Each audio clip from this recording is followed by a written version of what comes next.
welcome to Nourishing the Mother, where inspired women talk about the journey of motherhood through the common thread of parenting, relationship, and sexuality as a path to consciousness. We ask, in what ways can we show up more fully, live more meaningfully, parent more wholly, and love more unconditionally? How can we mine the wisdom from the experiences of our lives and expand into those challenges? If you are here, you care about paving a path of conscious and intentional motherhood, connected with yourself and your gifts, and also illuminating your children in theirs, so we may raise more whole humans who can impact this world in a more humane way. And if you feel like giving a little back to this free content, please become a patron of the show and receive extra member benefits for less than a coffee a month. Or you can leave a review on iTunes and Facebook, all of which helps the podcast keep going and reach more mamas who need this type of tonic for the soul. Head on over to patreon.com/NTM podcast to find out more. We are Julie Tenner and Bridget Wood, and we are so grateful you're here.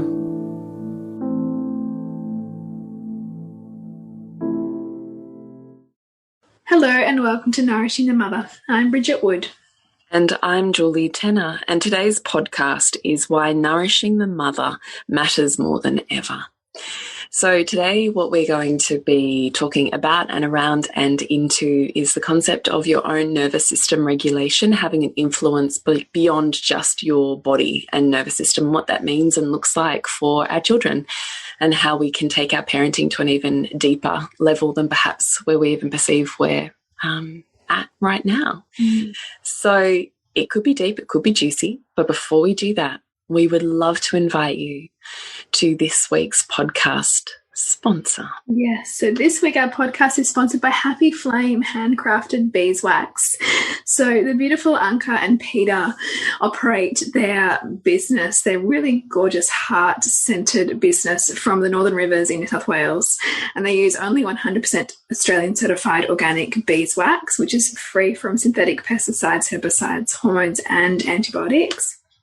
And what I love is that they work in partnership with 12 beekeepers, and they have their bees spread across the rainforest, cattle country, farms and coastline of the Northern Rivers, creating the best honey and the cleanest beeswax available in Australia. They move their bees around to match the seasons of the trees, ensuring that the bees are not affected by any spraying on the farms. And Julie and I are just delighted that we have a couple of their gorgeous Christmas candles to take pride of place on our table as we light them every evening for our Advent with our children coming up. So we really invite you to check out Happy Flame.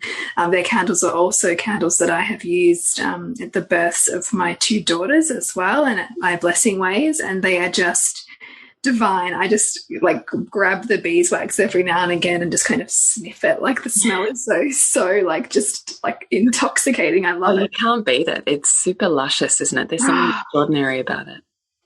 It's so good. So yes, if you're interested in getting some beautiful candles for your home or to celebrate the festive season, check out happyflame.com.au. So let's talk about today. Oh no, before we do that, I'm going to ask you to jump onto nourishingthemother.com.au, scroll on down to the red banner. And if you would love to just be part of our community where we just let you know what's going on, drop in your email and we will keep you in the loop. So nourishingthemother.com.au. So today I think let's just start with some basic theory before we dive into application. Yes. And I'm going to kick it over to you first, Bridget, because I think that you have a fantastic knowledge on how this works and functions. So can you explain a little bit deeper what it means? Okay, first off, I think we need a bit of a glossary around what does regulation and dysregulation mean? Great. Let's start there. we'll start there. So we all have a nervous system, right? If you're breathing and you're alive, you have a nervous system. And our nervous system and our brain are always seeking homeostasis or some kind of level of balance or centeredness. But that means that we're going to go through periods where we're feeling really centered and balanced or regulated. And we're going to have periods where we're off center or off balance and we are dysregulated. Dysregulated means that there is a lot of activation in our system. So maybe we're in fight or flight mode, maybe we're in freeze mode. Sometimes it can be as a result of a trauma response or simply overstimulation. And it's part of being human. And our resilience is built from our capacity to go into dysregulation and back into regulation, and go into dysregulation and back into regulation. And resilience looks like a well-cultivated capacity to move in and out of those states. And our children, young children or babies, they don't have that capacity yet to regulate themselves. They rely on somebody with a more mature nervous system to help them regulate. So that is what so the glossary term for that is that very often parents play the role of being the external regulator, because if you consider the developing brain, when we're born, infants really only have the lower centers of the brain that are developed. So they're the more reptilian, earlier parts of the brain, which don't have the capacity for reason, logic, prefrontal cortex kind of thinking. None of that is online yet. And so we as the adult or parent take on that role of soothing, helping them kind of get their needs met and helping them come back into a regulated state, because the crying baby is actually the dysregulation seeking somebody outside of them to help them regulate. And they regulate by us rocking them, for example, when they're born. But even when our children are 5 and 7 and 15, they're, from a brain development point of view, they still don't have the full wiring of the prefrontal cortex. So they still need us to rock them in some way. And our capacity to rock them is influenced by how well we can rock ourselves and meet our own need for regulation.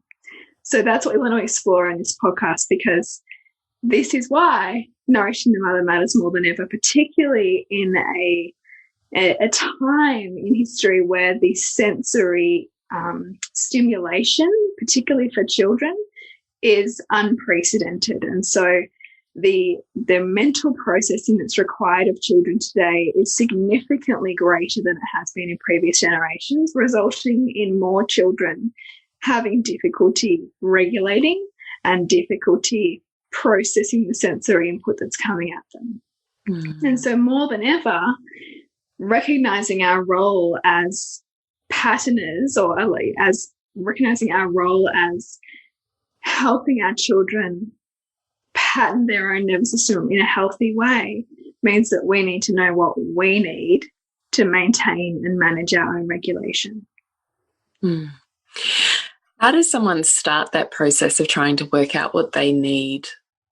Well, yeah, first off, does it become you need to recognize or bring awareness to your own states of regulation and dysregulation, and then work out what happens in the space in between to consciously move yourself from a state of feeling out of balance to a state of feeling in balance? I think for all of us, it puts front and center that principle that gets bandied around all the time, which is essentially, putting on your oxygen mask before you put somebody else's on, which means, what things do I need to manage my own tendency to move into fight or flight or freeze or any kind of collapse state, and what primes my nervous system to function at its best. And so very often it is prioritizing our own nourishment. It is considering what kinds of stimulation we seek or we consume, what kind of things activate us, and recognizing when we're getting in a space of feeling over-activated. So maybe there's things that we could be doing to reduce that. So monitoring our screen use, monitoring sometimes even just the way that we engage in media, the kinds of energy that we also seek to be around as well, because sometimes we can almost get in our own cycles of burnout due to being hooked on particular states of being, right? Like we can get hooked on late night watching of TV because it kind of gives us some kind of outlet, but ultimately we know it's burning us out, for example. It's prioritizing where we can sleep. And again, for the new mother, this is more than ever recognizing the deep contribution and value and role that you have to play, not only in your own family, but in this world and the service that you're providing, so that you can value everything that you need to value in order to recognize how important it is that you are fill up, and that you are as nourished as you can be.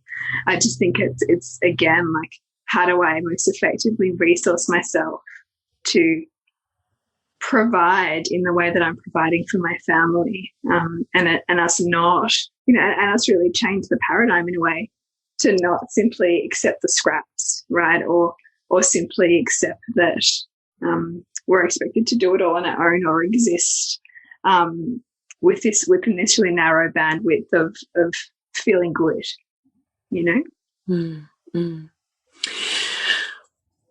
What influence then do we have on our child's developing nervous system? Like, is that a long-term imprint, or is that something that can be? It is. I mean, it's a long-term imprint, but I also don't want this to come with a sense of heaviness or overwhelm, though I recognise that it can. It's long-term imprint essentially because by nature of brain wiring, 90% of our brain's wiring is done by the age of 3. And then everything else just gets kind of plugged into that program or plugged into that template. And so we are operating off the, first 3 years of the template that we got from our parents, which will be why you might, the new mother or the mother of young children often hits levels of rage you didn't know were there, which will be harking back to those earlier programs, potentially from her own mother. So it does really matter. But we also know, of course, with neuroplasticity that there's enormous amounts of change that happens in the brain, as depending on the environment. Depending on the environment. But that this is why parenting is not simply just parents raising children, it's children raising parents, because our kids are raising us to be who they need us to be in order for them to be parented. So it's this crazy kind of plug-in of early templates that we've got, and then what we're providing to our child, and both people in that relationship are being asked to grow. So when we think about where we get taken to with our own child's dysregulation and what that means in our body and how we might deal with that, seeing that as an invitation to move to a higher order and to repattern our system to a higher order beyond where it is now, then means that we're changing our wiring.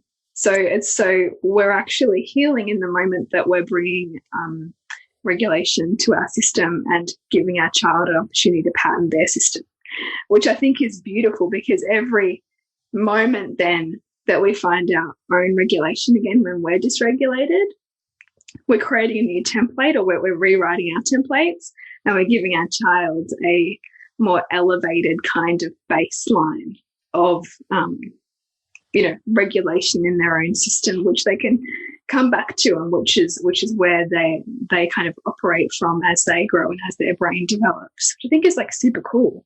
It is super cool. Can you find regulation in an environment that's dysregulated? It's harder, because we're always, in every kind of relationship, we're always seeking somebody to help us regulate. So even in an adult, like, you'll know what it's like when you say you, for example, you're catching up with a friend, and you notice that with that particular friend, as soon as you're with them, you kind of begin to feel a bit lethargic, you're feeling a heaviness in your system, you're feeling kind of tired, you're feeling like you almost want to check out. And that friend is actually going through some periods of intense dysregulation as a result of perhaps anxiety or depression, for example.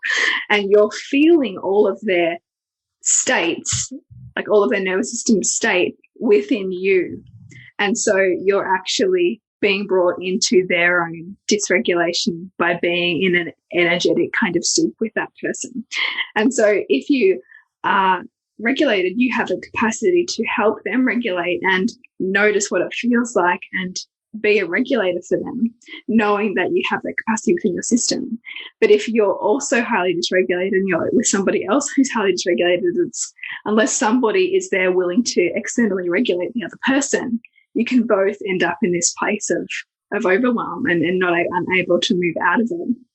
And that's why any sense that any human is an island is illusory, because we're all co-regulators for each other. And that's why our environment matters, because the question really needs to be, how can I create an environment that is supportive for me to, be regulated here, or find somebody within that system to help me come to a level of regulation.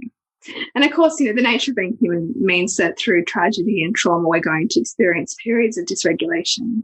But hopefully, even during those times, there's going to be some carer or somebody who is able to come into that relationship and offer an opportunity to find some regulation and to find a level of healing in that nervous system that means that there's more resilience built to then be a regulator for a child, for example.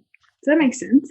It makes sense to me. I mean, I hope it makes sense to our listeners, because if it doesn't, dear beautiful listener, please contact us on socials or email and let us know your questions so that we can answer it more thoroughly in a future podcast. We would really love that opportunity. So please make sure that if it does fly over your head or you think, oh gosh, it brings up this question for me, please don't hesitate to email it or, whichever way, social it to us so that we can have the opportunity to help you take your practice a little bit further. So please do that.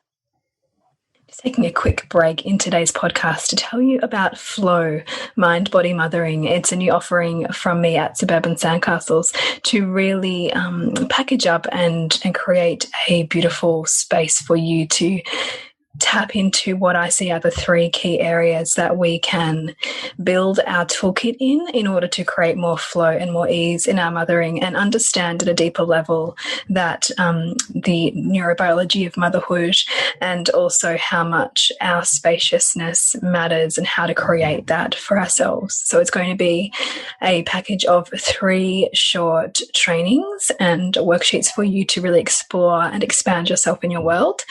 And you'll be able to purchase those individually or all together. Get all 3 for $88. So head over to suburbansandcastles.com to check it out. What does that look like for you to create an environment that is supportive to your regulation? I think this is about knowing we're such feeling sensing beings, right? And so our environment shapes us and we shape our environment. And so intuitively, I think a lot of us know what feels good for us in our homes, for example. So I know that my nervous system is better able to come to a regulated place when there's not stuff everywhere and there's not this sense that my house is screaming at me, and that I have a level of order in my external environment. That I have a sense of being able to, affect my environment in some way. And so I think that this is why, those suggestions that say, to mothers, don't worry about the dishes and doesn't matter if your house is messy because, it's just you've got to be with your kids when they're little. I don't think that actually takes into account what can happen to some people's nervous systems when they're in a chaotic environment.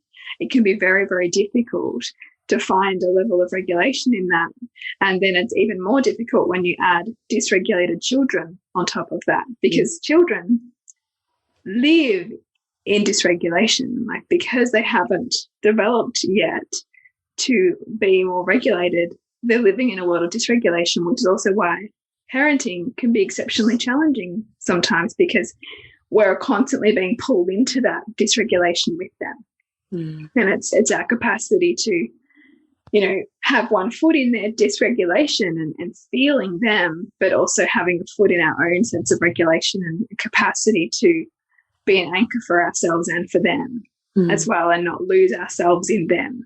So I think that, prioritizing what you need to feel good in your environment and feel nourished by your environment is powerful.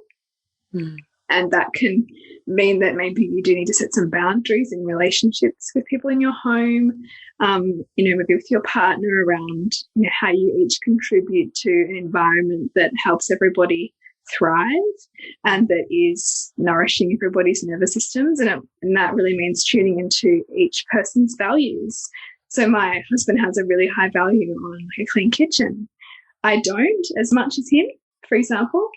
But I recognize that for his nervous system to feel able to be regulated and then able to help co-regulate our kids more effectively, then help doing things around the home that is supportive of his nervous system is actually supportive of my own and everyone's.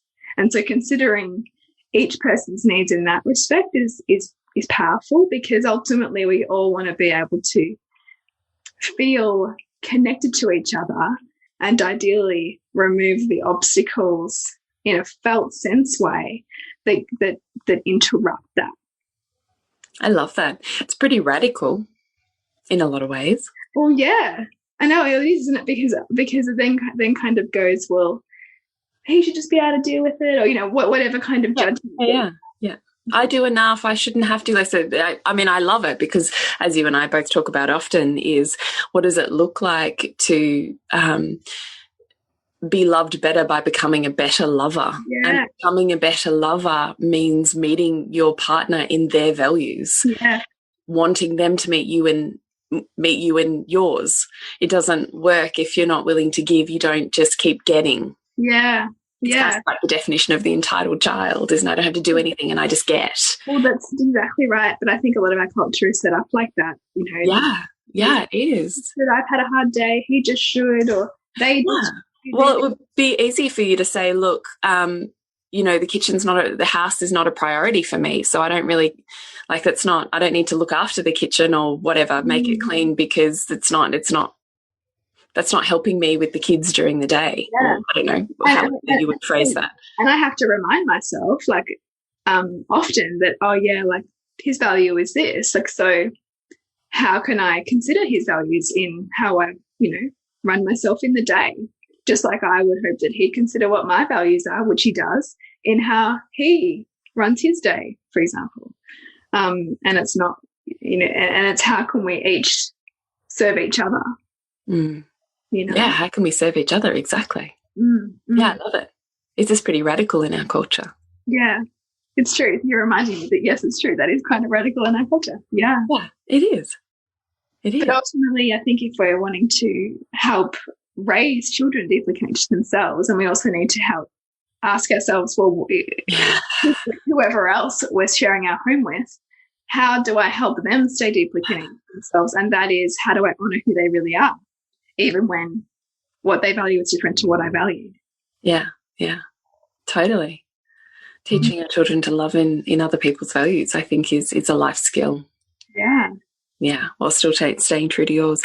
What does it mean to you then, the title of our podcast, which is Why Nourishing the Mother Matters More Now Than Ever? I think it matters more now than ever because we're at this juncture, as I said, where the sensory input in children is unprecedented, and therefore sensory processing issues are increased.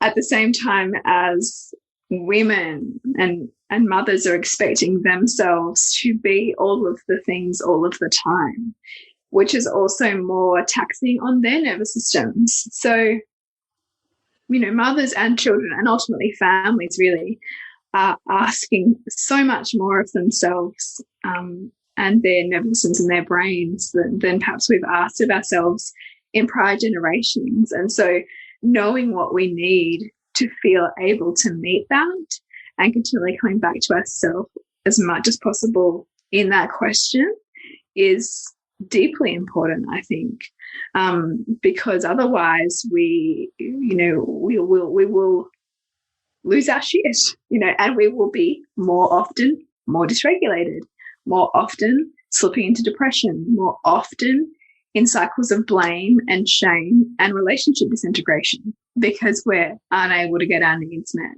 in a conscious way. And so everything deteriorates, I think. That's why I think it's really important. It's powerful. Do you have anything that, what's your lens on it? What would you say?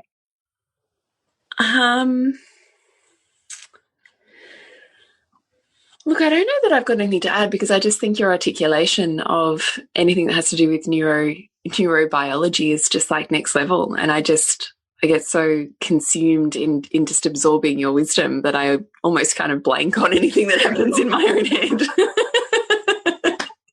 which is so lovely.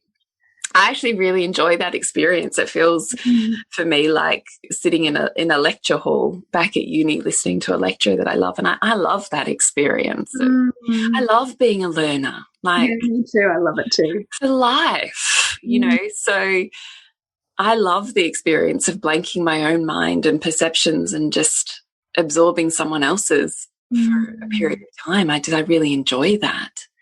So I'm kind of feeling blank because I'm just coming the absorption phase.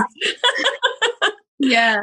What does it mean? Look, I do think that your own nervous system regulation is paramount. So, you know, I mean, you and I've certainly learnt the words regulation and co-regulation. For you, I think normally it would have just been energy for me to know how to have energy in your own body.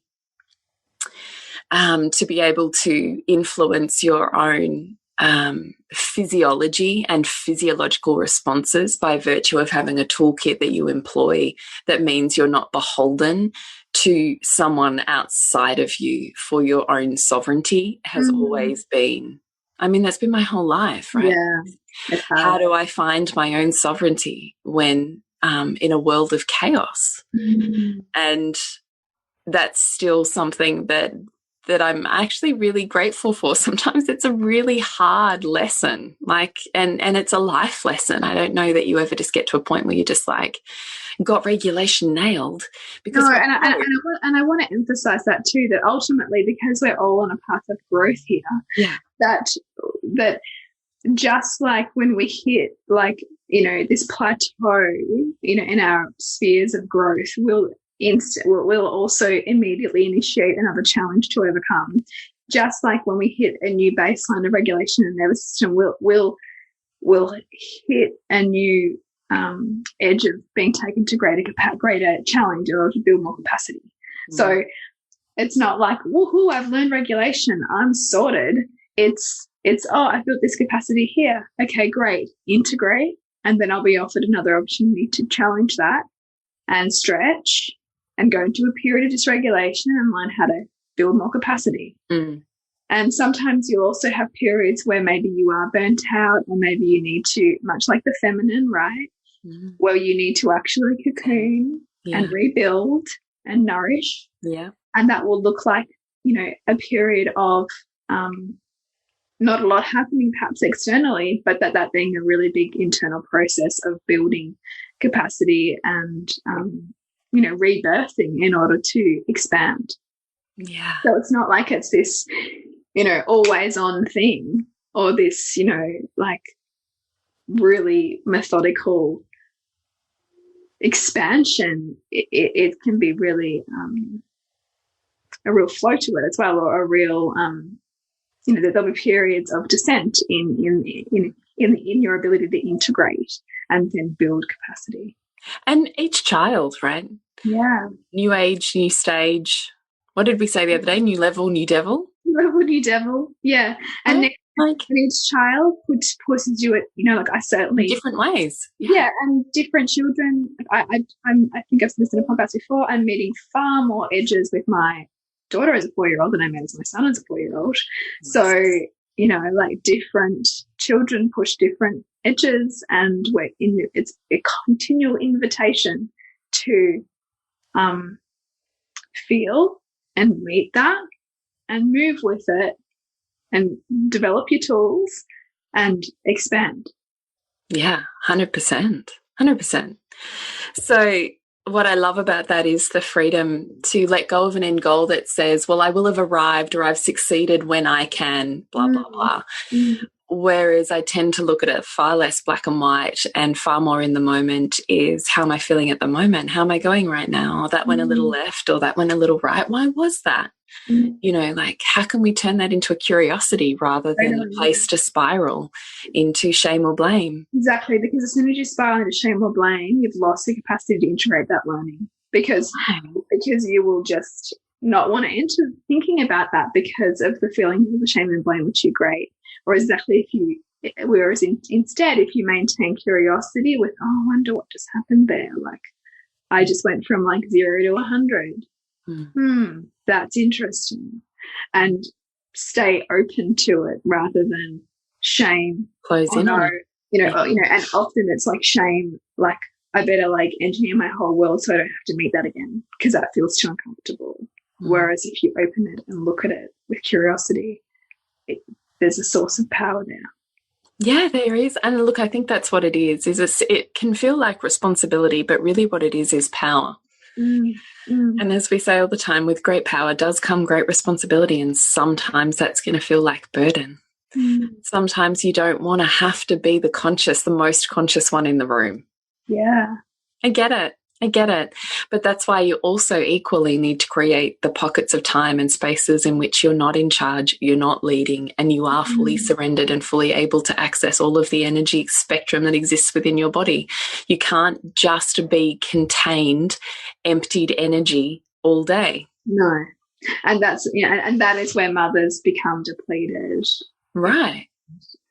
So if you know that that's how you wish to be in motherhood, which again, you know, you and I have spoken of before, being very much a masculine art form, that ability to have mastery over the physiology, to be able to empty out and ground down and, you know, hold the space. That's very much a masculine art form, to be able to take chaos and turn it into something that's very controlled and soothed and cooled. And it's a masculine art form. It's a magnificent one. But if you know that you are fully employing that in your motherhood, and that is 12 hours a day, then where are you counterbalancing that with a feminine? Because or else she's going to come out firing and your dysregulation is going to be pretty brutal. Yeah. I love that you've mapped that, because it's so true. Yeah, you have to create space for both, because you are both. You're not one or the other. But what we're offering here is a pathway to power that says you're not at the mercy of an environment. Your nervous system isn't. You're not at the mercy of your past experiences or traumas. Your nervous system can be rewired and repatterned at any point in time. And that your children are always learning from you, and who they're bathing in and the soup that they're bathing in does set them up for life.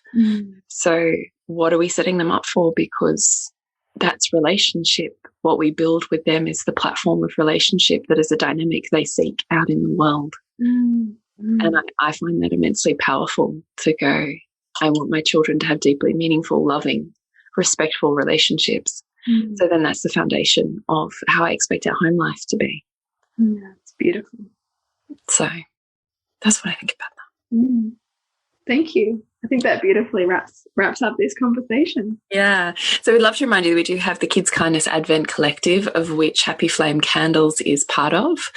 So if you're really after a community of like-minded women who are just really interested in creating a whole load of random acts of kindness with their kids as an Advent activity every day, and it gets to be easy, we've got a PDF with all the ideas, a group that helps keep you inspired. We're always a week ahead of our kids' Advent, so that there's plenty of time, space and capacity for you to give your kids the type of festive lead-in that teaches them about a humanitarian spirit and the gift of giving, in which, of course, you receive as well. Then that's definitely the place for you. It's $22 for one person for the 4 weeks, or $33, bring a friend, and it's $33 for the 2 of you. So you can find all of that on our website and on our socials, the Kids Kindness Advent.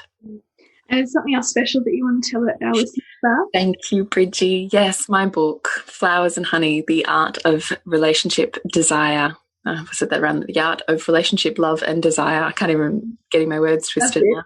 That's it.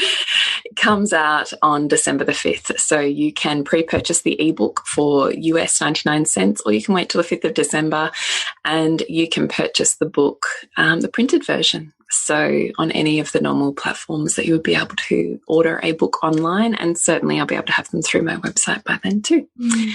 So please, I would love for you to bring back and reclaim your power, speaking of nervous system regulation, and capacity to initiate polarity and desire in a relationship that's completely irrespective of how many children or how long you've been together, or just family inc and life inc. That you get to have that power and capacity by reclaiming your own feminine and deeply understanding the movements of the masculine. And that's what this book is dedicated to. It's beautiful. Thank you. So to connect with you, Jules, is julietenner.love, and to connect with you, Bridget, SuburbanSandcastles.com. Remember to nourish the woman to rock the family. And we'll see you next week when we continue to peel back the layers on your mothering journey. And if you want to support Nourishing the Mother and all the late nights, the early mornings, the blood, sweat and tears we pour into our art, then please go to patreon.com/NTM podcast and become our patron. As a patron, you're helping all of the cost of operating this podcast, the hosting, the editing, the transcription, helping all of that be completely covered, and joining a community who are all about honouring our journeys and continuing to open. The more support we have, the longer we can last. So become a patron. We'd love to have you. Go to patreon.com/NTM podcast. We literally couldn't do this without you. Thank you so much for listening, and please share this podcast with anyone you think it would be medicine for.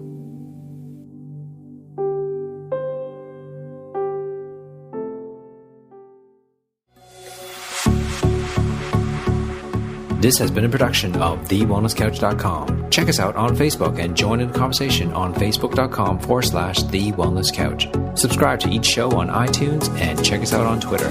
The Wellness Couch, streaming wellness into your lives. Whilst the Wellness Couch presenter endeavor to provide accurate and helpful information to their listeners, these podcasts cannot take into account individual circumstances and are not intended to be a substitute for health and medical advice from a qualified health professional. You should always seek the advice of a qualified health professional before acting on any of the information provided by any of the Wellness Couch podcasts.